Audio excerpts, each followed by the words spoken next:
But हाँ, थोड़ा सा और जोश जोश, जैसे शाउट करते हैं ना जब क्रिकेट खेलते हैं, नहीं? हाँ, जब टीचर क्लास में नहीं होते हैं या टीचर जब पढ़ा रहे होते हैं उल्टा देख रहे होते हैं तब जो करते हैं हल्ला, जोश से। You want to become an electrical engineer. Okay. So electrical engineer is of two category minimum, degree or diploma. Diploma engineer. Want to become diploma, or your first target is diploma. First step is diploma engineer, and then you will go for degree. क्या? Diploma engineer बनना है, ठीक है, बैठिए। My name is Ajay Sharma and my aim is. Your name is? Ajay Sharma. Ajay Sharma, हाँ, कम My aim is to become an electrical engineer. Okay, fine. हाँ, Sir, my name is Madhav Sharma, Madhav Sharma, हाँ, and my short-term goal is to become a junior engineer in CPW. good, CPW. And then long term? So long-term is then I will do BTech and then. My name is Akshay. Akshay, I will become an electrical. Sure, अखिल महाराष्ट्र,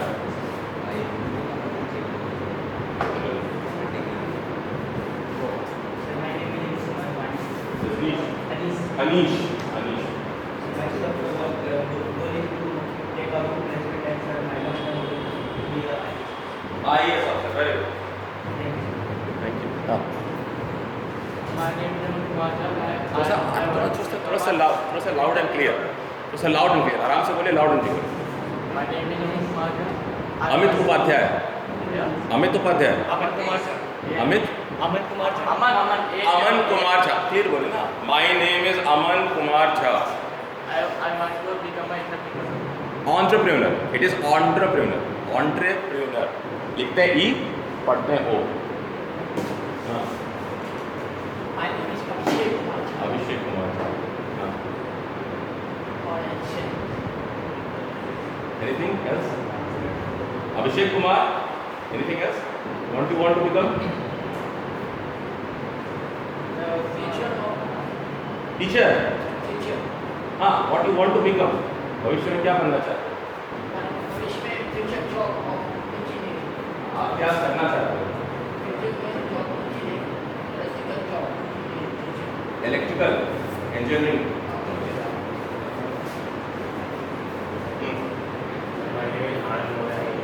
आनंद मुरारी, मौर्य, ऐसा clear नहीं बोल रहा, तो मेरा कान खराब हो गया था कोरोना के बाद।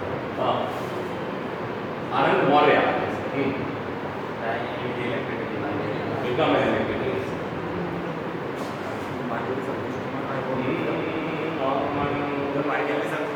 अंकुश Kumar, you want to become electrical? Sir, my name is Raj. मैं बीटेक के साथ साथ जॉब करना चाहता हूँ। पीछे के साथ पार्ट टाइम के साथ जॉब कर रहा है? No, sir. केवल engineering. हाँ, I'm Ushan Singh and I just want to be the best of the world. best, whatever you do. Whatever I do. Good.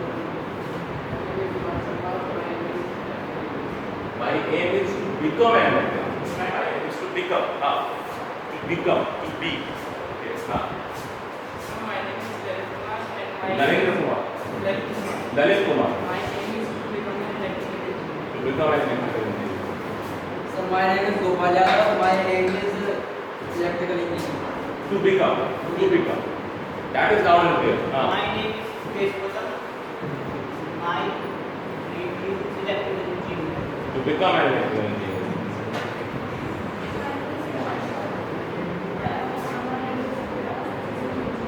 Successful engineer. Electrical engineer or anything else? Okay.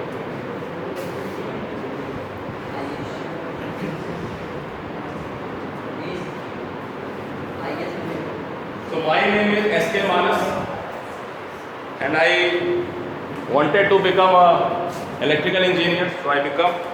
Then I wanted to teach in technical college, so here I am. And then जो आप भी सोच रहे हैं, entrepreneur, businessman, हम भी सोचते हैं, है ना? सोचना नहीं रोक सकते, ठीक है? And for the last 10 years, the day I started teaching and till date, it is 13 years almost, if you count the academic years.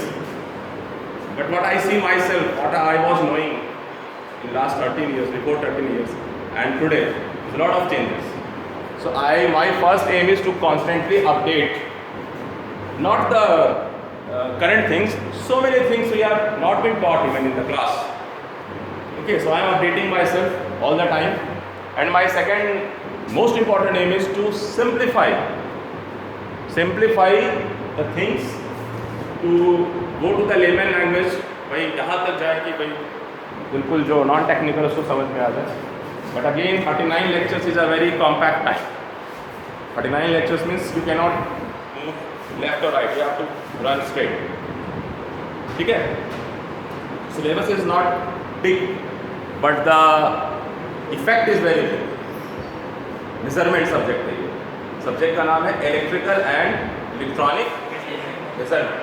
क्योंकि हम लोग इलेक्ट्रिकल इंजीनियरिंग पढ़ रहे हैं, इसलिए हमारा फोकस इलेक्ट्रिकल मेजरमेंट पर है. अगर हम मैकेनिकल इंजीनियरिंग पढ़ते तो हमारा फोकस होता मैकेनिकल मेजरमेंट. अगर हम थर्मल इंजीनियरिंग पढ़ रहे हो तो हमारा फोकस होता थर्मल क्वांटिटीज पे, थर्मल मेजरमेंट. अगर हम इलेक्ट्रोमैग्नेटिक सिस्टम पढ़ रहे हैं तो हमारा गोल रहेगा इलेक्ट्रोमैग्नेटिक सिस्टम के क्वांटिटीज को मेजर करना. So one thing is measurement,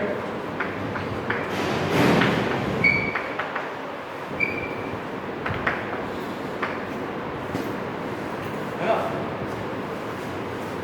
measurement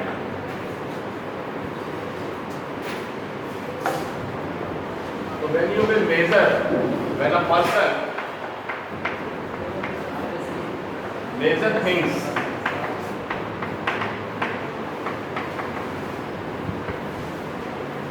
tactfully, तो मैं टैक्टिक्स लगा रहे हैं मेजरमेंट करने को. ऐसा नहीं है कि हम होते हैं यहाँ से दूरी कितनी है सूरज और पृथ्वी की, तो आप के पास एक बहुत बड़ा स्केल है, आप टेप पकड़ते हैं, वहाँ से जाते हैं और मेजर करते हैं. We cannot do like that. अगर मैं आपको कहूँगा कि एटम का डायमेंशन क्या है, तो आप फिर स्केल निकाल करके मेजर नहीं कर सकते हैं कि 1 नैनोमीटर का स्केल लेते हैं. मेरा डू दैट. अगर मैं कहूँगा कि ओशियन में कितना वाटर है, कितना लीटर वाटर है, तो आप कोई हाँ भाई नापा नहीं कर सकते. अगर मैं कहूँगा कि अर्थ का कितना वेट है, जैसा कोई तराजू लेके नहीं आते हैं कि इधर वेट रखा बढ़ाया अर्थ रखा, हाँ मिल गया वेट. सो इसका मतलब है कि all measurement can not be done directly. You not directly measure everything. So there are two kinds of measurement, direct measurement and indirect measurement. जो चीज़ आप नॉर्मल सेटअप करके डायरेक्ट कर लेते हो, ठीक है, डायरेक्ट मेजरमेंट. आपसे मैं पूछूंगा कि what is the length of this mobile cover, तो आप यहाँ स्केल लगाओगे, 0 मार्क है, एंड चेक किया ओके सर 15.2 है या 3 है या 4 है, जो भी है 10 है या 11. That is direct measurement. अगर मैं कहूँगा ठीक है what is the weight of this mobile, put on a weight scale, हो जाएगा. But again that is not direct measurement. You are using instrument, some instruments. So why we are doing measurement? सबसे बड़ी बात क्या है कि what is the importance of measurement. Why you need to study measurement? Why is an electrical engineer, electronics engineer, or any kind of engineer, or a normal person, आपको measurement की क्या ज़रूरत है मेरे लाइफ में? है ज़रूरत? नहीं ज़रूरत? सो मेजरमेंट का सिग्निफिकेंस डेली लाइफ में तो है ही है. You can not take a single step without measurement. अगर आप सीढ़ी उतर रहे हो, आपके ब्रेन को मालूम है कि मुझे इतने देर के बाद नीचे आना है, ऐसा तो नहीं कि आप स्केल नापते हो, आप 5 सेंटीमीटर नीचे जाएंगे, नहीं. Your brain calculates subconsciously and you put your steps. When you are walking, you don't count कि नहीं 12 सेंटीमीटर वहाँ, 12 सेंटीमीटर वहाँ. आपको पता है एवरेज आप 1 फीट की डिस्टेंस में वॉक कर रहे हैं.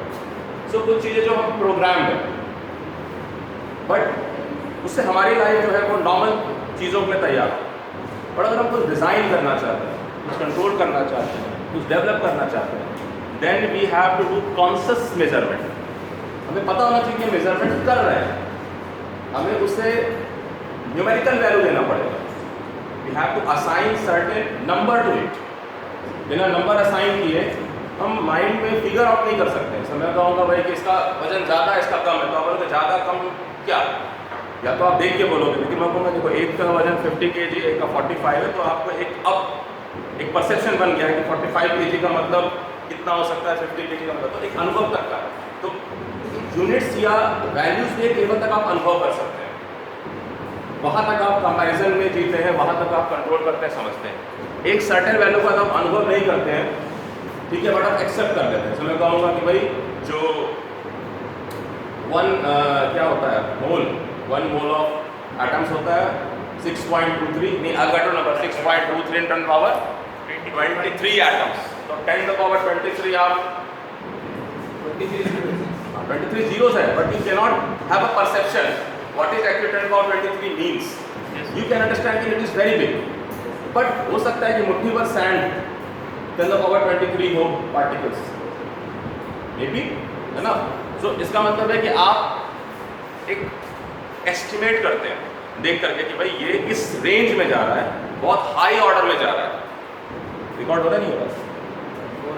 हो रहा है, बहुत हाई ऑर्डर में जा रहा है. So as a measurement student, as a student of measurement subject, you have to learn the tactful methods, tactics. क्या करना है? हम मैनिपुलेशन गेम खेलते हैं, हम बाउंड करते हैं अपने सिस्टम को कि वो हमें रिजल्ट ला के दे. That's why we design, that's why we are engineer. It is engineered. It has not been taken from some alien कि भाई करंट नापने के लिए कुछ इंस्ट्रूमेंट दो, उसने कहा ये लो जादू एमीटर, है ना. ये डिज़ाइन फाइन. आप जो है वो उसको तैयार करते हैं कि मैं कॉस्ट इफेक्टिव, रोबस्ट हो, यानी ज़्यादा दिन चले, एक्यूरेट हो, बार बार मेजर करूँ तो वो सही रिजल्ट दे, प्रिसाइज हो. यानी आप तय करते हैं कि मेरे इंस्ट्रूमेंट का गुण क्या होना चाहिए, और वो अनुभव से आता है.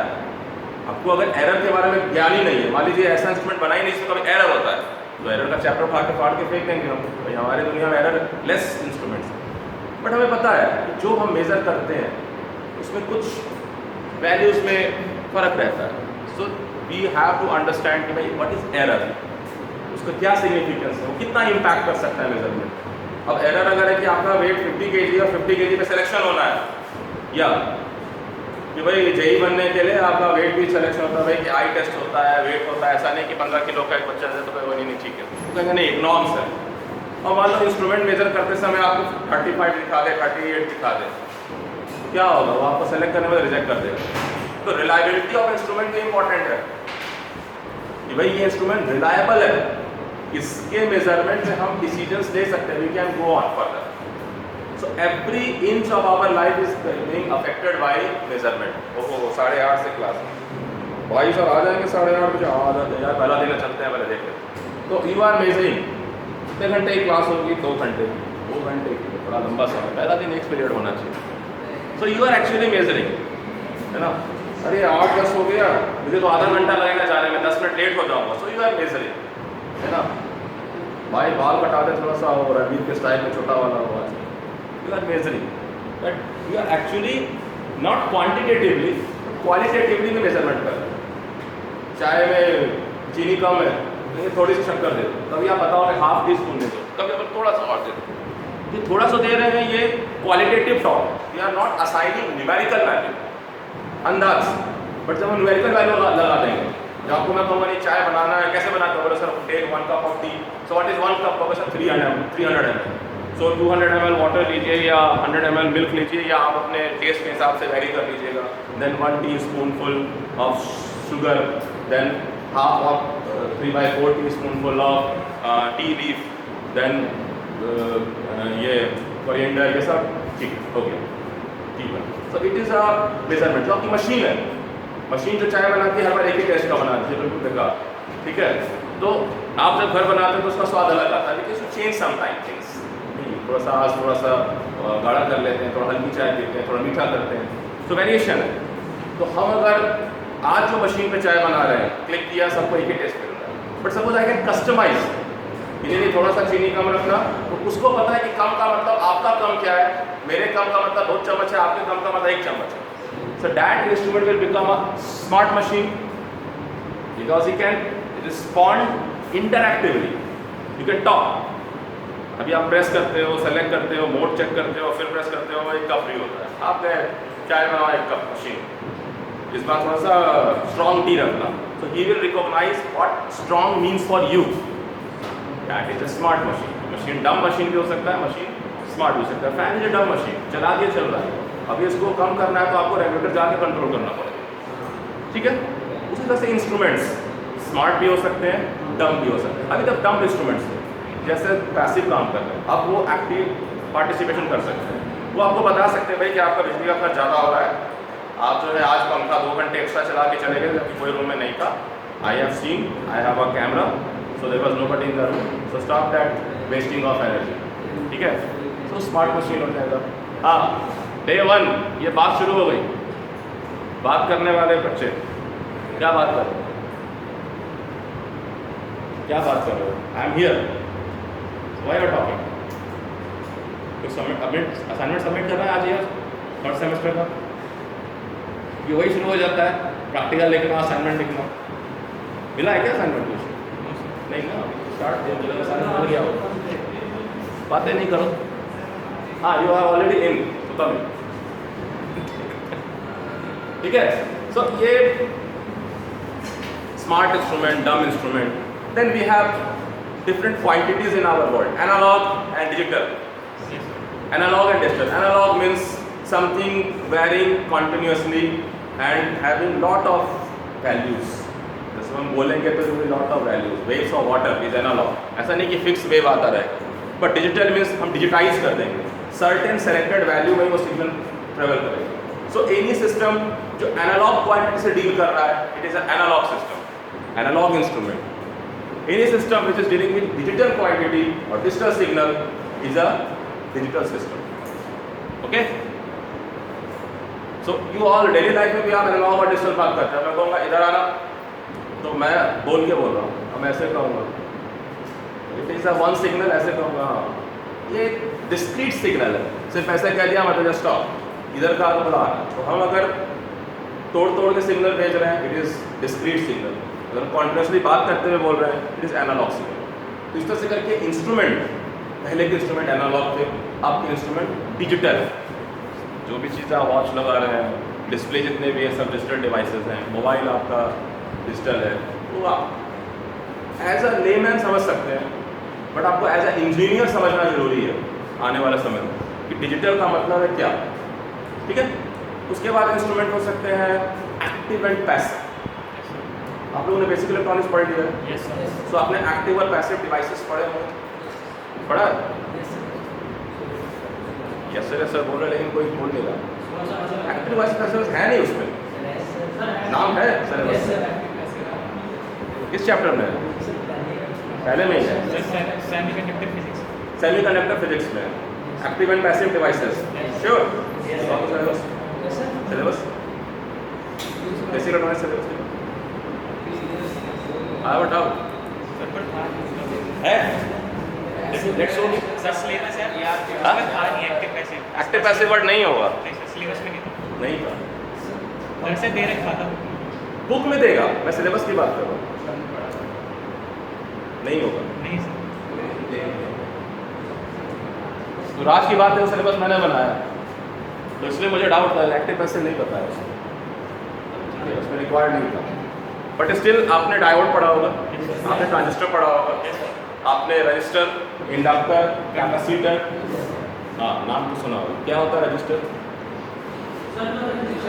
जो करंट को अपोज करता है. Okay. And what is inductor? Indicate करता है. नहीं, इंडिकेट नहीं, इंडिकेटर नहीं बोल रहा हूँ, इंडक्टर बोल रहा हूँ. इंडक्शन प्रोसेस से बनता है इंडक्टर. हाँ, क्या बढ़ा देता है? नहीं. हाँ, नहीं कैपेसिटर. मैं इंडक्टर की बात कर रहा हूँ. मैग्नेटिक फील्ड की बात करो तो इंडक्टर की बात करो, आप कैपेसिटर को.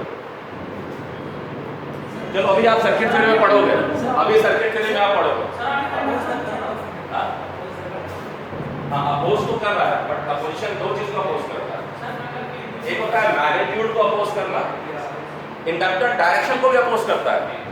अगर करंट कहेगा कि मैं ऐसे जाना चाहूँगा तो बोलेगा नो, इधर नहीं आना है। तो करंट बोलेगा मैं इधर जाना चाहूँ तो बोलेगा नो।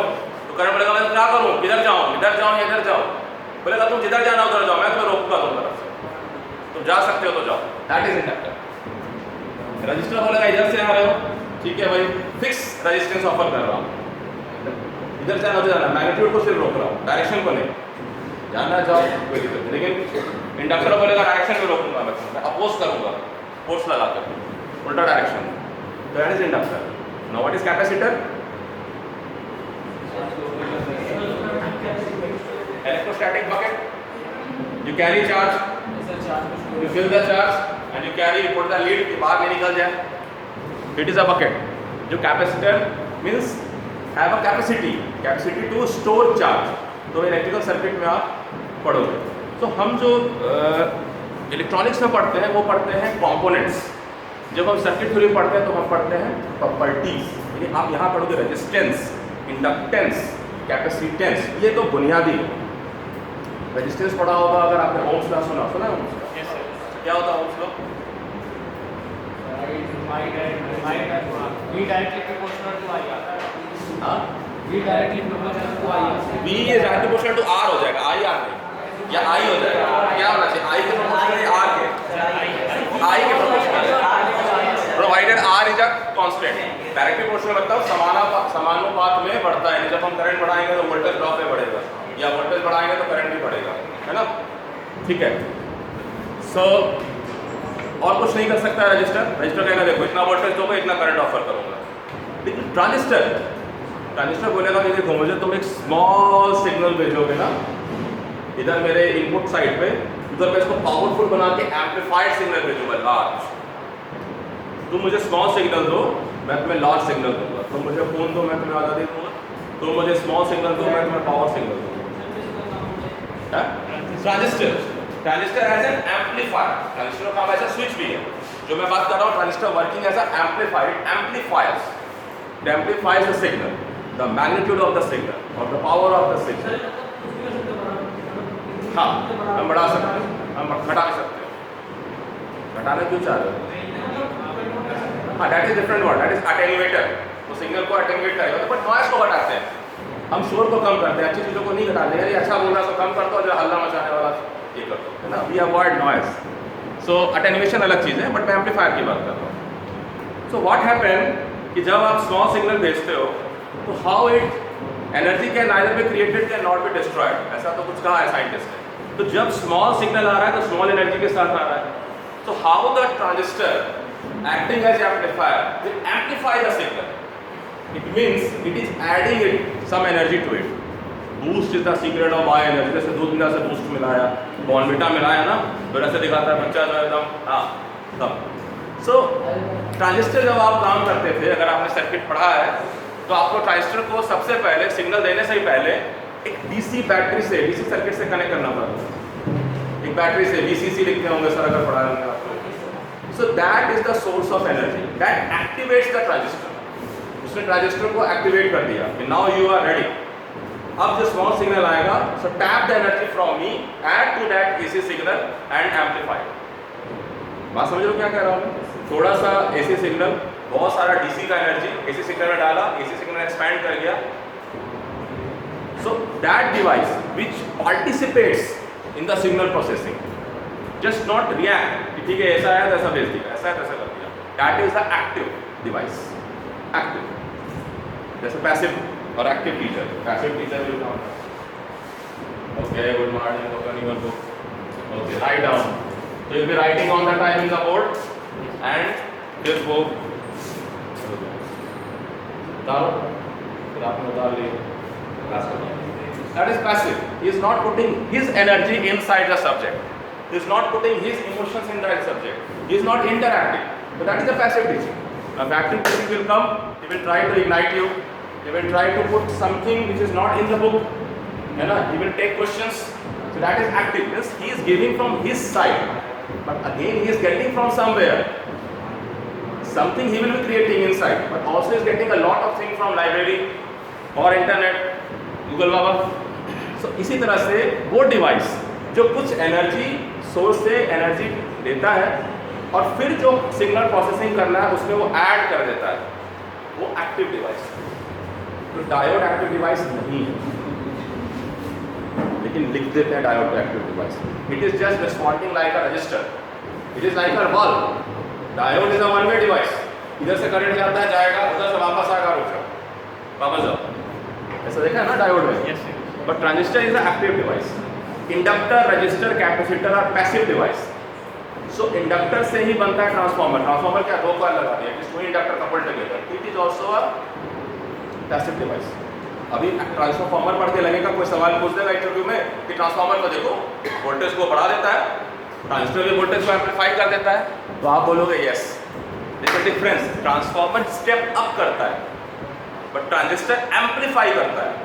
तो एम्पलीफिकेशन का मतलब है addition of energy, step up का मतलब है कि with compromise of something else, current घटा देते हैं वोल्टेज बढ़ा देते हैं, तो ट्रेडिंग कर रहे हैं, ठीक है, करंट कम करके वोल्टेज बढ़ा देते हैं, तो that is not a active device. तो वो जैसे से आप और पढ़ोगे जितना बेहतर समझोगे आपको ये टर्म समझ में आएगी। उसी तरह से इंस्ट्रूमेंट्स भी होते हैं, active instruments and passive, active instruments and passive instruments. उसी तरह से इंस्ट्रूमेंट्स होते हैं deflection type instruments and null type instruments. Null मतलब NU-double-N नल, पानी वाला नल नहीं, NU-double-N नल।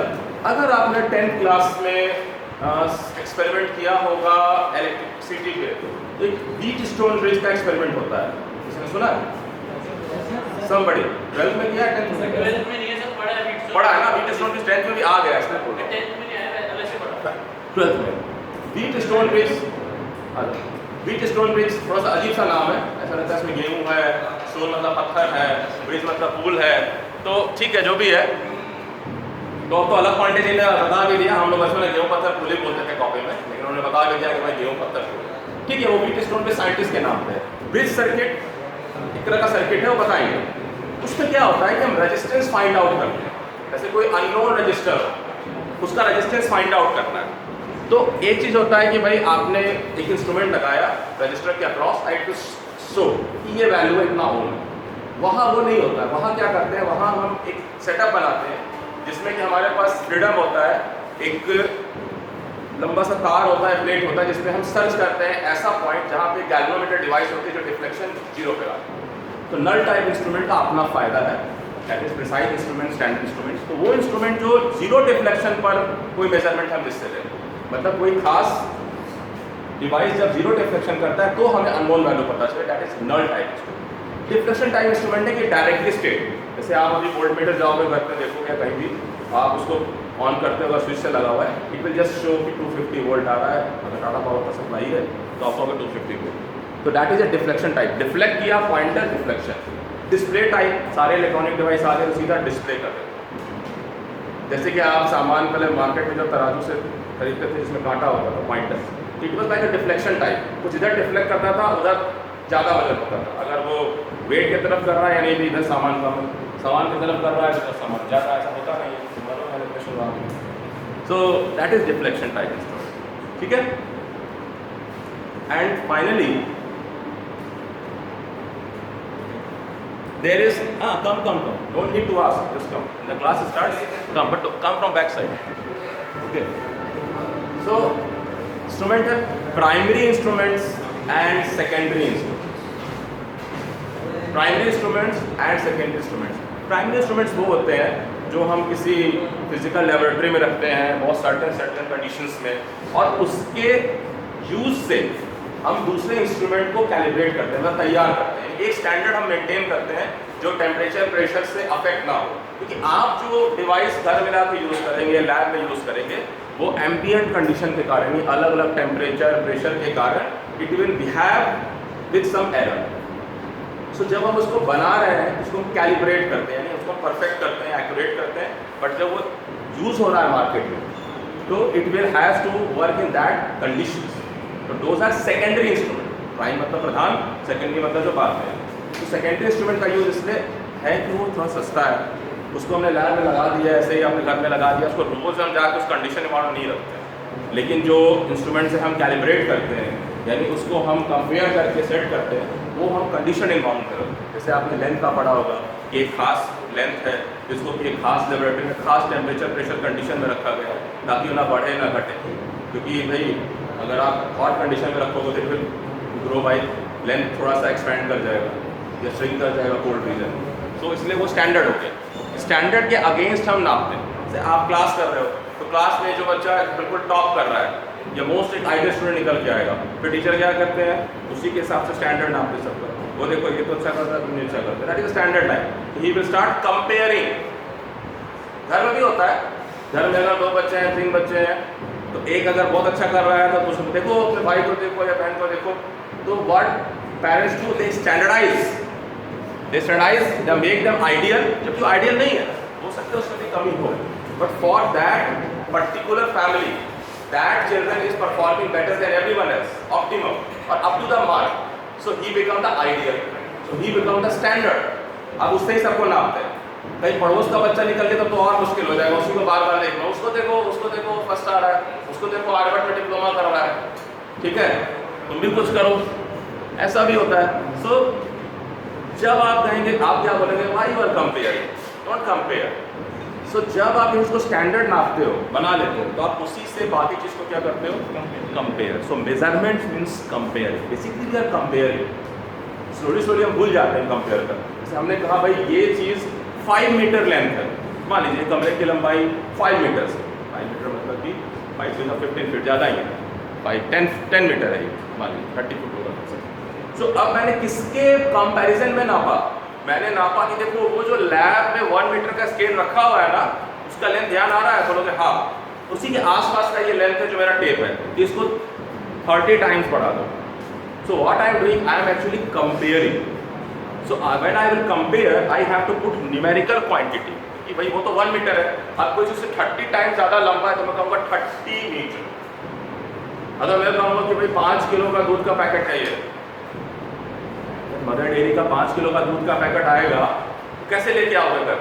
3-4 भाई बहन जाओगे, कॉर्नर से पकड़ोगे, उठाओगे, फिर उसको ले करके आओगे, फिर वो ऐसे ऐसे हिलता रहेगा पूरा पैकेट्स में।